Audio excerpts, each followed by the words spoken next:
After the illegitimate Israeli regime failed to do the West's dirty work, Trump was forced in the early hours of Sunday, June 22, to personally carry out the most sordid part of this vile agenda.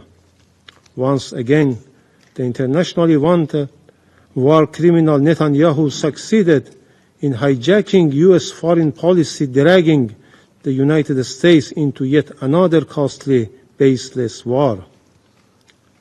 America has once more recklessly chosen to sacrifice its own security merely to safeguard Netanyahu. Once again, the world has witnessed the blatant corruption of the U.S. political system and its leaders. As an independent, peace-seeking nation, it is profoundly heartbreaking that a peace-loving country, one of the founders of the United Nations with over 5,000 years of culture and civilization, responsible party to the UN Charter and the NPT, and non-nuclear weapon state, has been under armed attack by an illegitimate regime, no by its chief backer, the United States, but poses thousands of nuclear warheads. Israeli attack on June 13 and the U.S. aerial strike on June 21 did not occur in vacuum. They are a direct result of the illegal and politically motivated actions of the United States and its European partners, the United Kingdom, France, and Germany, as well as biased conduct of the IAEA Director General. Undoubtedly, the United States, the UK, and France, three permanent members of this Council, along with the Israeli regime and the IAEA General Director, will bear full responsibility for the death of innocent civilians in Iran, especially women and children, and for destruction of vital civilian infrastructure. Last night, history changed. The United States of America struck Iran's nuclear sites at Fordo, Natanz, and Isfahan. The United States, the leader of the free world, removed the greatest existential threat facing the free world. Just like our Operation Rising Lion, this was not a war of choice. This action was a necessity. It was a righteous act for the United States, for Israel, for the Middle East, and for the world.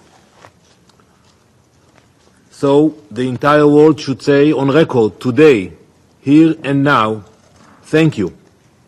Thank you to the United States for removing the greatest threat to global security. Thank you, President Trump, for acting when so many hesitated. Thank you for protecting the free world with strength and with moral clarity. Now, some come here to denounce the United States and Israel.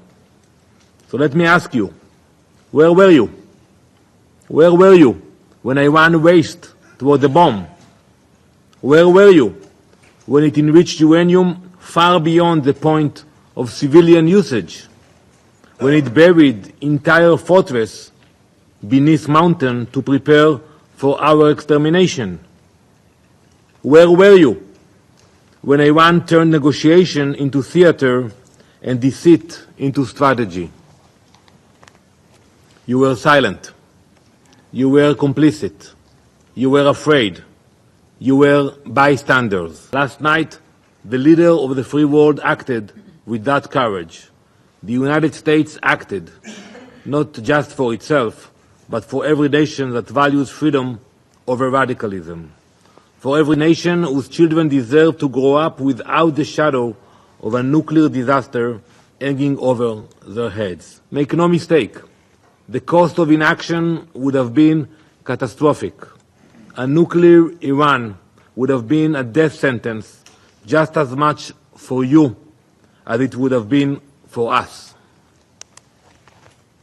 Madam President, while Iran fired rockets at synagogues, mosques, schools and homes, the United States acted with precision, as does Israel. Israel's targets are not cities. They were not civilians. They were not homes or schools. They are ballistic missile launchers and nuclear sites. This is a moral difference between us and them.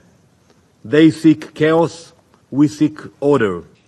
Iran has long obfuscated its nuclear weapons program and stonewalled good faith efforts in recent negotiations.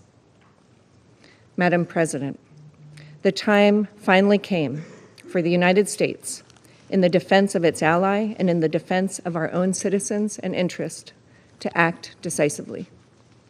The Iranian regime cannot have a nuclear weapon. Let us be clear. Iran should not escalate. To fulfill its core mission of maintaining international peace and security, this Council must call upon the Iranian regime to end its 47-year effort to eradicate the State of Israel, to terminate its drive for nuclear weapons, to stop targeting American citizens and interests, and to negotiate peace in good faith for the prosperity and security of the Iranian people and all other states in the region.